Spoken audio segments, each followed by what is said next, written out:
38 বছরে এসেও টকবগে তরুণ মাহমুদুল্লাহ রিয়াদ শিবাম দুবের দুর্দান্ত এক ক্যাচ ধরে জানান দিলেন যে মাহমুদুল্লাহ এখনও ফিরিয়ে যাননি।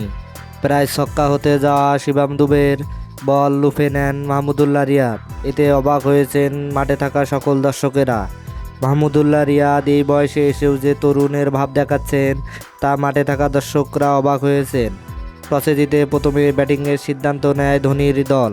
বাংলাদেশ এবং ভারতের মধ্যকার ম্যাচে টসে জিতে প্রথমে ব্যাটিংয়ের সিদ্ধান্ত নেয় টিম ইন্ডিয়া।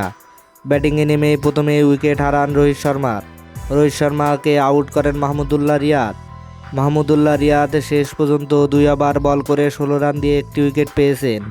মাহমুদুল্লাহ রিয়াদ যে অলরাউন্ডার পারফরমেন্স দেখাচ্ছেন তাতে সকলেই অবাক, কারণ এই বয়সে এসে যে এমন পারফরমেন্স করা যায় তা অনেকেরই ধারণা ছিল না।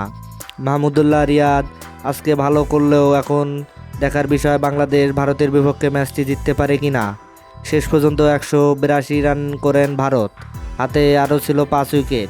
তবে শেষের দিকে শরীফুল ইসলামের নিয়ন্ত্রিত বোলিংয়ে আর তেমন রান আগাতে পারেনি টিম ইন্ডিয়া। দর্শক, আপনি কি মনে করেন মাহমুদুল্লাহ রিয়াদ বিশ্বকাপের মূল ম্যাচেও ভালো পারফরমেন্স করতে পারবে? তাহলে অবশ্যই আপনার মূল্যবান মতামত কমেন্ট বক্সে জানিয়ে দিবেন। ধন্যবাদ। আল্লাহ হাফেজ।